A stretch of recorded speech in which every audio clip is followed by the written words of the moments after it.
Oke, halo, assalamualaikum warahmatullahi wabarakatuh. Seperti biasa, ketemu lagi minggu ini di mata kuliah psikometri. Dan seperti biasa, kita akan melakukan analisis data menggunakan aplikasi SPSS. Buat kalian yang saya dapat info, ada beberapa dari kalian yang SPSS-nya error atau seperti apa. Kalau misalnya ada yang membingungkan, silahkan langsung aja kontak ke saya ya. Mau via grup, mau di classroom, mau japri boleh. Jadi hubungi saya aja, siapa tahu saya bisa bantu. eh Memang SPSS ini aplikasi yang cukup berat, jadi saya belum nemuin SPSS yang versi lama, tapi nanti mungkin kalau saya menemukan SPSS yang versi lama, saya akan upload supaya mudah-mudahan sih lebih ringan dibandingkan SPSS 25 ini.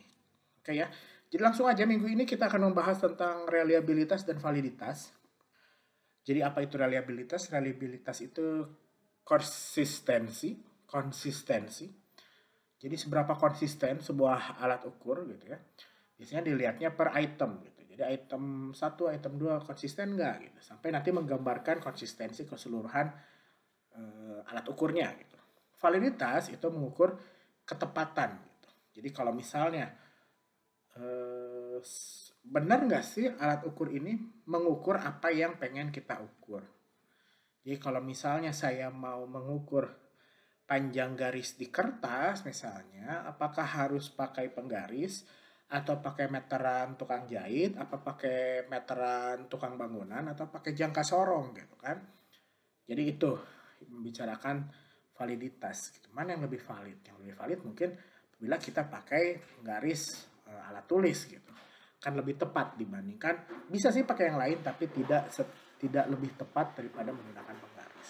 Jadi itu materi minggu ini kita akan membahas reliabilitas dan validitas. Minggu ini mau kalian datanya kemarin parametrik, mau data kalian non parametrik itu tidak berpengaruh. Jadi semua prosesnya sama. Jadi mudah-mudahan kalian bisa mengikuti, kalian bisa ngerti dan bisa dilakukan dengan lancar. By the way, kalau misalnya itu balik lagi ya, kalau misalnya kalian ada gangguan dengan SPSS-nya, silakan kontak saya, siapa tahu saya bisa bantu. Kenapa? Karena saya harap, walaupun ini tugas kelompok, saya harap kalian semua secara individual mengerjakan ini. Kenapa harus kayak gitu? Supaya nanti kalau kalian eh, melakukan, apakah ada mata kuliah lain yang menggunakan analisis data atau nanti kalian skripsi, kalian ngebayangin, minimal kebayang deh pernah melakukan ini gitu. Jadi kalaupun lupa, lupanya nggak banyak gitu, nggak blank banget gitu. Kalian masih ingat ya. Oke, jadi oh ya, nanti video ini akan terbagi dua. Jadi video pertama membahas tentang reliabilitas dan video kedua membahas tentang validitas. Jadi sekarang kita akan bicara dulu tentang reliabilitas. Di depan teman-teman, di video ini, ke depan saya, ini saya udah membuka data seperti biasa, data yang kita pakai, yang sudah kita pakai selama 3 minggu terakhir. 3 minggu ya ada ya, 2 sampai 3 minggu terakhir. Ini pertemuan ketiga kita bicara atau membahas SPSS. Jadi ini data yang sama, masih seperti yang sama. Saya pakai alat ukur saya atau skala saya ini self congruity. Teman-teman juga masih pakai alat ukur atau skala yang teman-teman punya. Kita akan menganalisis reliabilitas. Jadi biasanya kalau kalian dapat skala, terus kalian ubah jadi kuesioner gitu ya. Biasanya kita melakukan pilot test dulu gitu. Jadi sebelum kita ngambil data beneran, kita melakukan pilot test. Pilot test tujuannya apa? Untuk mengukur reliabilitas dan mengukur validitas. Gitu. Kadang-kadang banyak orang atau mahasiswa tuh salah kayak kalau bikin skripsi. Dia bilang, saya mengadaptasi alat ukurnya si X. Misalnya, saya mengadaptasi alat ukurnya Ilham dengan reliabilitas 0,9 gitu. Iya, oke. Kamu nggak apa-apa mengadaptasi alat ukurnya si Ilham 0,9 itu bagus. Berarti alat ukurnya si Ilham udah bagus sehingga kamu mau eh, adaptasi gitu ya. Cuma kamu juga harus melakukan reliabilitas sendiri terhadap alat ukur kamu gitu. Karena dengan subjek yang berbeda gitu kan, topik mungkin bukan topik ya, ya judul penelitiannya ada beda-beda dikit, mungkin itu akan hasil reliabilitasnya akan berbeda. Jadi ketika kamu mau ngambil, misalnya kamu mau ngambil skripsi, kamu ngambil subjek 100 orang, kamu jangan langsung ambil 100 orang. Kamu ambil dulu 30 orang untuk pilot test, untuk ukur reliabilitas dan validitas. Nah, pertama gimana caranya kita melakukan tes reliabilitas? Jadi silahkan dibuka dulu file Excel-nya. File SPSS-nya.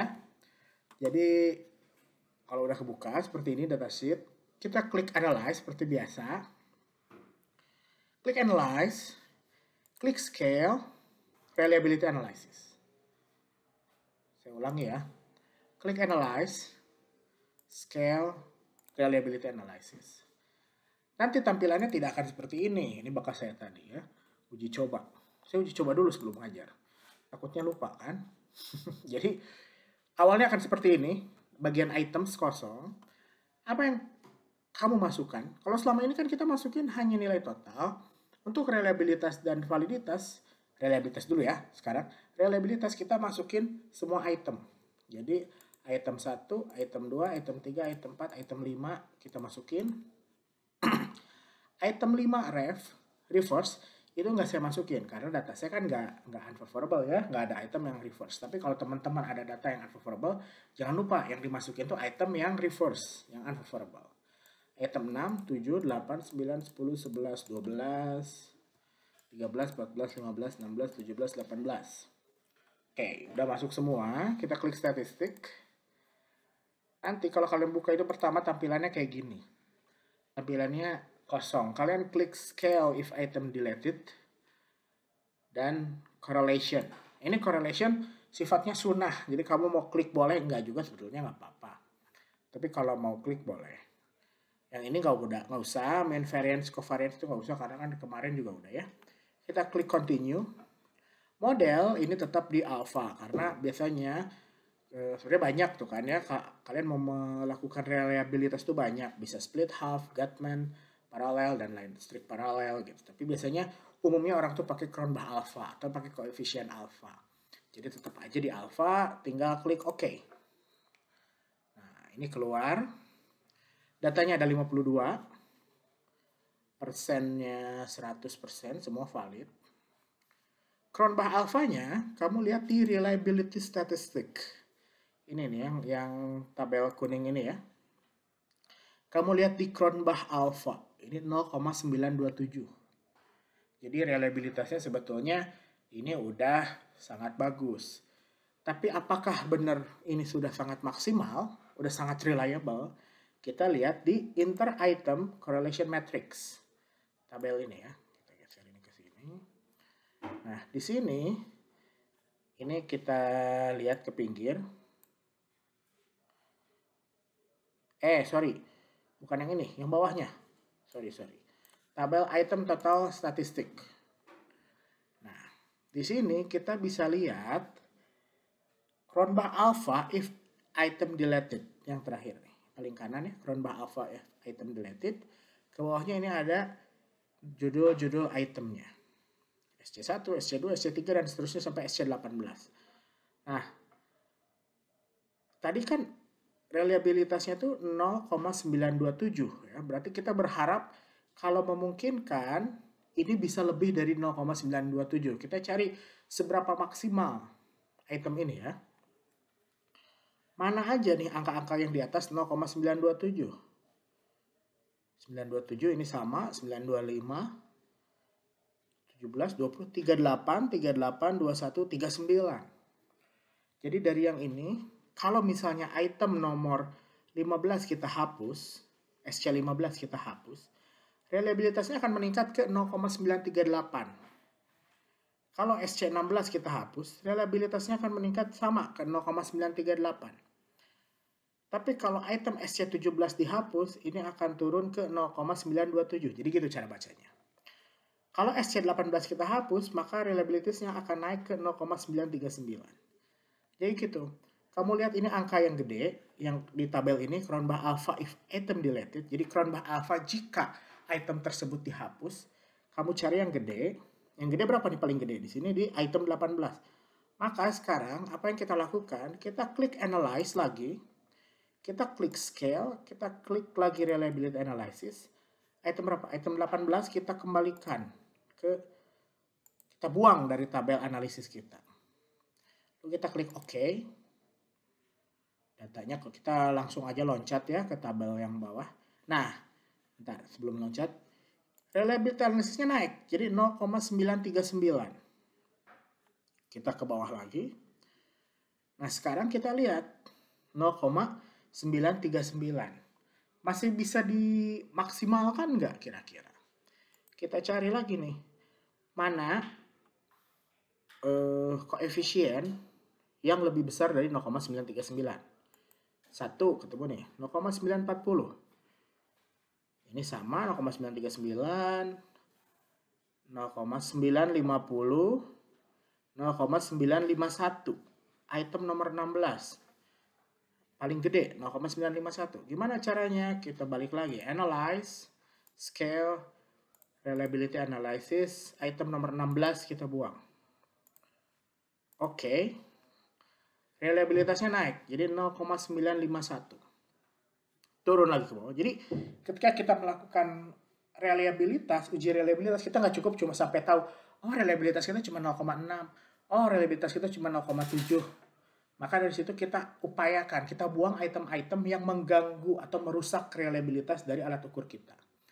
Tadi berapa? 0,951. Kita ke bawah, mana lagi nih yang lebih gede dari 0,951? 53, 52, ada lagi 63. Item nomor 15 kalau kita buang jadi 0,963. Oke, kita lakukan lagi, kita buang ya. Scale, reliability. Item nomor 15 kita buang. Oke. Cron alfanya naik jadi 0,963. Berapa lagi nih? Ada lagi nggak? 0,963 ada, 0,967. Kita buang item nomor 4, analyze, scale, reliability.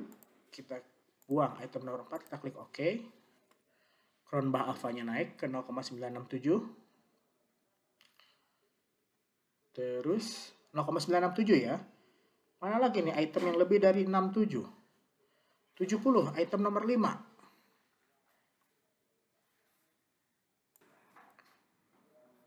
Item nomor 5 berarti yang 0,970.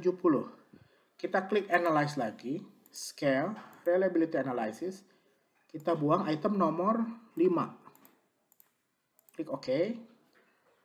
Cron alfanya sekarang 0,97.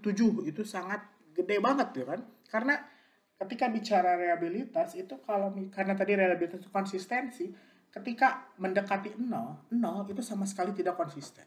1 itu konsisten banget secara sempurna. Jadi apa yang kita lakukan? Kita berharap konsistensi ini mendekati 1. Gitu ya. Jadi kalau misalnya mendekati 0 itu berarti tidak konsisten. Mendekati ketidakkonsistenan. Tapi kalau mendekati 1 itu mendekati kekonsistensian. Bukan kekonsistenan ya. Kekonsistensian. Ya kita terakhir berapa? 0,970. Kita lihat lagi. Mungkin nggak naik ya. Ada nggak yang lebih dari 0,970? Oh ternyata ada nih, SC17. Berarti kita buang nih item nomor 17. Analyze, scale. Kalian jangan bosan melakukan ini karena memang ini harus diulang-ulang. Kita buang 17, kita klik OK. Ini naik jadi 0,971. Ada lagi nggak item yang kalau dibuang akan lebih tinggi? 70, 68, 68, 69, 67, 68, 68, 71, 68, 67, 67, 70. Nggak ada lagi nih yang lebih tinggi dari 0,971. Jadi ini udah reliable. Jadi finalnya reliabilitas alat ukur ini setelah beberapa item dibuang itu 0,971. Ini luar biasa gede banget. Kayak bahasanya jadi kayak jual panci ya. Enggak maksudnya, tapi ini jadi kalau misalnya mendekati 1 itu gede banget, sangat bagus reliabilitasnya jadi 0,971. Apalagi kalau misalnya berdasarkan standardized item ini 0,972. Jadi intinya adalah kalau 0,971 itu berarti 97,1% konsisten atau 97,1% reliable. Berarti hanya ada kemungkinan 2,9% error. Jadi ketidakkonsistenannya itu hanya 2,9% gitu. Jadi kalian nanti melakukan tes reliabilitas, kalian uji coba terus sampai mendapatkan reliabilitas tertinggi yang dimungkinkan oleh alat ukur kalian. Oke, udah dapat kayak gini. Kita dapat nih. Kamu lihat yang ininya. Kamu mau lihat tabel ini boleh, item total statistik, mau lihat inter item correlation matrix boleh. Jadi sekarang hanya ada 12 item dari 18. Tadi kita buang 6. Ini di sini juga bisa dilihat ya, number of itemsnya ada 12. Jadi tinggal item 1, 2, 3, 6, 7, 8, 9, 10, 11, 12, 13, 14. Ini kamu ingat-ingat atau kamu catat dulu di kertas supaya kamu ingat nanti saat kita mau melakukan uji validitas. Nah, sekarang kamu buka Word, kita buka Word. Nah, ini contoh laporan interpretasi SPSS 11 Mei, misalnya 11 Mei ya, besok ya. Ini saya kerjainnya malam Senin, jadi 11 Mei. 11 Mei, gimana menuliskannya? Jadi, kita tuliskan aja seperti biasa ya. Bentar, ini kegedean fontnya. Berdasarkan uji reliabilitas yang dilakukan pada skala pengukuran. Skala pengukuran apa ya judulnya ya? Judul skala kalian ya.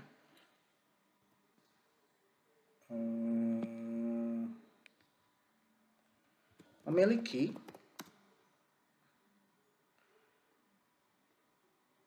reliabilitas dengan Cronbach alpha.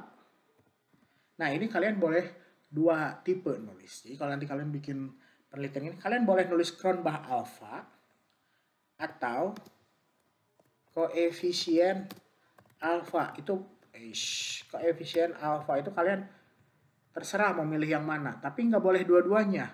Jadi kalian pilih satu. Boleh nggak ya dua-duanya? Tapi nggak lazim biasanya dua-duanya. Biasanya satu. Kalau mau ngomong Cronbach alpha terus sampai tamat. Kalau mau ngomongnya koefisien alpha semua. Koefisien alpha 0,971. Gitu.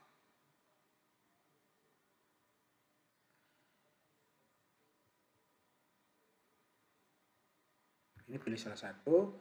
Terus reliabilitas ini didapat dengan membuang misalnya 6 buah item, yaitu item nomor berapa itemnya, lupa, kita lihat 1, 2, 3, 4, 5 hilang, 4, 5, 6, 7, 8, 9, 10, 11, 12, 13, 14. Berarti 4, 5, 15 seterusnya. Item nomor 4.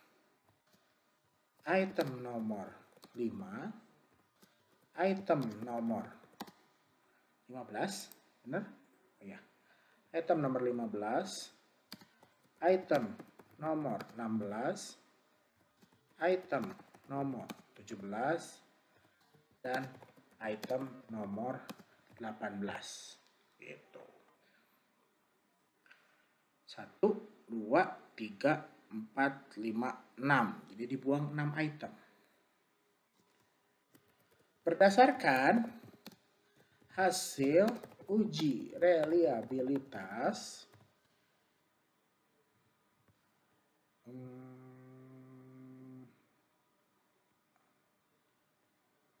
alat ukur ya bahasanya. Alat ukur ini, jangan pakai ini deh. Alat ukur pada penelitian ini memiliki tingkat konsistensi, atau jangan konsistensi, nanti bingung ya. Tingkat reliabilitas yang sangat baik. Sangat baik, cukup, kurang, nanti saya akan sertakan tabelnya. di template interpretasi SPSS ini. Jadi nanti kamu bisa lihat kalau saya dapat sekian ini termasuknya sangat baik apa gimana gitu ya. Nanti tinggal kamu lihat di situ. Tapi nanti nggak usah ditampilin lagi di tugasnya. Kamu tinggal menuliskan reliabilitasnya apa? Baik, cukup baik, buruk misalnya, atau sangat baik. Cuma gitu aja. Nah, jadi sampai di situ. Ini SPSS-nya. Kita nggak usah copy dulu karena habis ini kita akan melakukan uji validitas. Tapi jangan lupa, kembali lagi saya ingetin jangan lupa, item ini, item yang tersisa setelah kamu melakukan beberapa kali uji reliabilitas, setelah kamu buang item-item yang membuat alat ukur kamu nggak reliable, ini kamu ingat-ingat. Bagusnya kamu catat aja, item berapa aja nanti supaya ingat ketika kita akan melakukan uji validitas. Oke? Jadi itu uji reliabilitas, mau kalian parametrik, mau kalian non parametrik, cara atau proses pengerjaannya sama seperti ini. Silakan lanjutkan ke video kedua, kita akan menguji validitas item dan validitas alat ukur.